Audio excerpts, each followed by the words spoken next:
हमारे साथ जुड़े सभी बहादुर जवान, कमांडोज, पुलिसकर्मी, अन्य साथीगण, आप सबको नमस्कार। आपने 3 दिनों तक 24 घंटे लगकर एक मुश्किल रेस्क्यू ऑपरेशन को पूरा किया और अनेक देशवासियों की जान बचाई है। पूरे देश ने आपके साहस को सराहा है। मैं इसे बाबा बैद्यनाथ जी की कृपा भी मानता हूं। हालांकि हमें दुख है कि कुछ साथियों का जीवन हम नहीं बचा पाए। अनेक साथी घायल भी हुए हैं।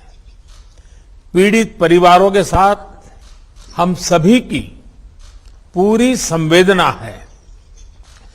मैं सभी घायलों के जल्द स्वस्थ होने की कामना करता हूं। साथियों, जिसने भी इस ऑपरेशन को टीवी माध्यमों के देखा है, वो हैरान था, परेशान था। आप सभी तो मौके पर थे। आपके लिए वो परिस्थितियां कितनी मुश्किल रही होगी, इसकी कल्पना की जा सकती है। लेकिन देश को गर्व है कि उसके पास हमारी थल सेना, हमारी वायुसेना, हमारे एनडीआरएफ के जवान, आईटीबीपी के जवान और पुलिस बल के जवान के रूप में ऐसी कुशल फोर्स है जो देशवासियों को हर संकट से सुरक्षित बाहर निकालने का मादा रखती है। इस दुर्घटना और इस रेस्क्यू मिशन से अनेक सबक हमें भी मिले हैं। आपके अनुभव भविष्य में बहुत काम आने वाले हैं। मैं आप सभी से बात करने के लिए भी बहुत उत्सुक हूं, क्योंकि इस ऑपरेशन को मैं लगातार जुड़ा रहा दूर से और मैंने हर चीज का जायजा लेता रहा था। लेकिन आज मेरे लिए आवश्यक है कि आपके मुंह से इन सारी बातों को जानूं। आइए हम सबसे पहले एनडीआरएफ के जाबाजों के पास हम चलते हैं। लेकिन एक बात तो कहूंगा, एनडीआरएफ ने अपनी एक पहचान बनाई है और ये पहचान अपने परिश्रम से, अपने पुरुषार्थ से और अपने पराक्रम से बनाई है। और इसलिए एनडीआरएफ हिंदुस्तान में जहां जहां भी है, उनके इस परिश्रम और उसकी पहचान के लिए भी अभिनंदन के अधिकारी हैं। आइए, आप लोगों से मैं बात करना चाहता हूं। तो पहले एनडीआरएफ के सब जवानों से मैं बात करूंगा। अच्छा, मुझे बताइए कि सबसे पहले एक खबर आई, क्योंकि आप तो हमेशा 24 घंटे अलर्ट रहते हैं, लेकिन एक ऐसा प्रकार का रेस्क्यू ऑपरेशन था, तो उसके लिए सारी तैयारियां, ये सारा तो समय था नहीं। तो इन चीजों को कैसे प्लान किया आपने? जय सर, मैं inspector Om Prakash Goswami, team commander RRC Deogarh, 9 battalion NDRF Bihta Patna से। मुझे एसडीएम देवगढ़ द्वारा सूचना मिली कि त्रिकूट का रोपवे खराब हो गया है और उसमें कहीं पर्यटकों के फंसे होने की संभावना है। मैंने तुरंत अपनी अलर्ट टीम को लेकर 1835 बजे वहां पे पहुंचा और मैंने देखा कि स्थानीय लोग और स्थानीय जो प्रशासन है वो रेस्क्यू वर्क में लगे हुए हैं। हमारी टीम भी तुरंत समय खराब किए बिना रेस्क्यू वर्क में जुट गई और उसी दौरान हमने एक पुरुष और एक घायल महिला को रेस्क्यू किया और सुरक्षित मेंटेनेंस ट्रॉली के माध्यम से उसको नीचे लेके आए और फर्स्ट एड देने के बाद उसको फर्दर हॉस्पिटलाइज कर दिया गया।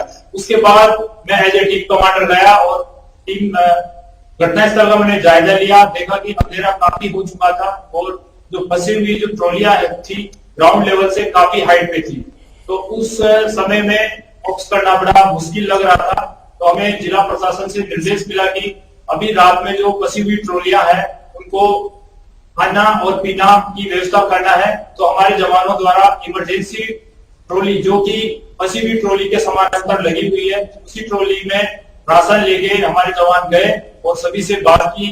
फंसी हुई 12 ट्रॉलियों में से 6 ट्रॉलियों में हम गए और जवानों को थ्रोइंग मेथड से पानी की बोतल और बिस्किट वगैरह सर्व किया। साथ ही साथ लाउड एलर्ट से हमने सभी को संतावना देते रहे कि आप डटे रहिए, हम आपका जल्दी रेस्क्यू कर लेंगे।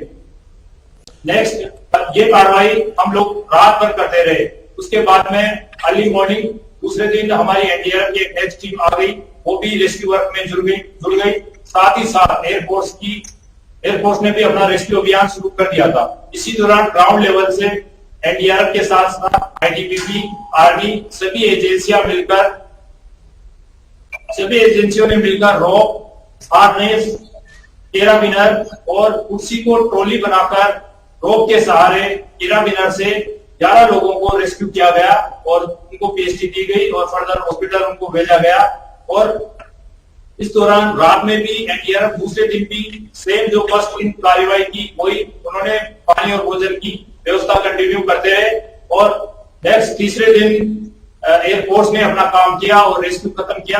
सर लास्ट में मैं यही कहना चाहता हूं कि ये ऑपरेशन बहुत ही कठिन था, लेकिन हमारी जितनी भी एजेंसियां ग्राउंड पे काम कर रही थी उनके आपसी तालमेल समन्वय से ही ये ऑपरेशन खत्म हो पाया है। और सर हमारा एनडीआरएफ का एक मोटो है, आपदा सेवा सदैव सर्वत्र, उसमें हम सफल रहे हैं। Thank you sir. जय हिंद सर।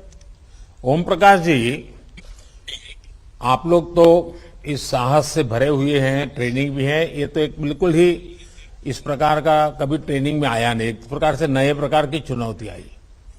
अच्छा, ट्रॉली के अंदर फंसे लोगों का हौसला बनाकर रखना भी एक बहुत बड़ी चुनौती था। क्या आपको उसको भी हैंडल करना पड़ा क्या? ट्रॉली में जो लोग फंसे थे कि वो शिकायत करते होंगे, चिल्लाते होंगे, रोते होंगे, बड़ी कठिनाई से गुजार रहे होंगे। जी जी सर इसमें जो मेंटेनेंस ट्रॉली थी उसी में हमारे रेस्क्यूअर्स बैठे और जो कि किसी भी ट्रॉली के समानांतर जो रोप लगी हुई थी उसी ट्रॉली में हमारे रेस्क्यूअर गए और उसका डिस्टेंसिंग कम से कम 20 मीटर का था।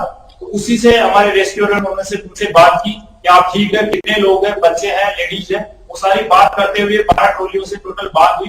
लेकिन जो फूड की व्यवस्था है वो 6 ट्रॉलियों में हम पहुंच पाए। बाकी 6 ट्रॉलियों की हाइट बहुत ज्यादा होने की वजह से हम बोतल वगैरह या फूड पैक के उनके पास थ्रो नहीं कर पाए।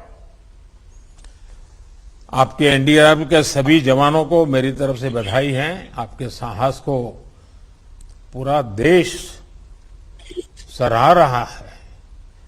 अच्छा, इतने सारे तारों के बीच वायुसेना के हेलीकॉप्टर्स की तस्वीरें कभी भुलाई नहीं जा सकती हैं। मैं एयरफोर्स के साथियों से भी बात करूंगा, जरा वायुसेना के साथियों में से मैं बातचीत करना चाहूंगा। ओम प्रकाश जी, बैठिए आप। सर जय हिंद सर, मैं group captain YK Kandalkar 157 helicopter unit air force station Barrackpore से हूं। हमें इस घटना की सूचना 10 तारीख को रात को 11 बजे के आसपास मिली। मेरी तकनीकी दल ने रात में ही हेलीकॉप्टर को इस कार्य के लिए तैयार किया और हम रात में ही टेक ऑफ करके गरुड़ कमांडो टीम को लेके सुबह 6:30 बजे तक देवघर एयरपोर्ट पहुंच गए। वहां पर एनडीआरएफ टीम, आर्मी और डिस्ट्रिक्ट एडमिनिस्ट्रेशन ने हमको मौजूदा स्थिति का जायजा लिया। उसके हिसाब से जैसे कि एनडीआरएफ टीम ने कहा कि नीचे वालों तक वो कुछ सामान पहुंचा पा रहे थे, ऊपर नहीं पहुंचा पा रहे थे। हमें ये बात हवा से समझना बहुत जरूरी था, इसीलिए हमने हवाई सर्वेक्षण करने का निर्णय लिया। जब हम हवाई सर्वेक्षण करके हेलीकॉप्टर वहां पे ले गए तो हमें वो जो रोपवे की केबल्स थी वो बहुत पास जाने के बाद ही दिख रही थी। हेलीकॉप्टर जब उस केबल के पास जाता था तो 2-3 कठिनाइयां आ रही थी। सबसे पहली तो हेलीकॉप्टर की जो हवा चलती थी उससे वो केबल और वो केबल कार दोनों की झूलने लगती थी और इस झूलने की वजह से जो रोपवे है वो हेलीकॉप्टर के पंखे से टकराने का खतरा बढ़ रहा था। इस प्रकार हमने फिर पूरे प्लानिंग करके कि कैसे करेंगे, क्या खतरे हैं और इससे हम कैसे निपट सकते हैं, हमने पूरी प्लानिंग की और रेस्क्यू ऑपरेशन करीब 11:30 बजे शुरू किया। हम एक ट्रॉली के ऊपर जाते, उसके ऊपर हवाई जहाज को स्थिर रखना बहुत मुश्किल था क्योंकि वो झूल रहा था। मेरे फ्लाइट गनर हवाई जहाज का दरवाजा खोल के ट्रॉली को देखते और मुझे निर्देश देते कि ट्रॉली कहां जा रही है। उस हिसाब से हम हेलीकॉप्टर को वहां पे रखने की कोशिश करते गरुड़ कमांडो को विंच डाउन करते, वो ट्रॉली पे उतरता, अंदर जाके एक एक करके यात्री को विंच अप करने के लिए तैयार करता और उसके बाद हम उनको विंच अप कर देते।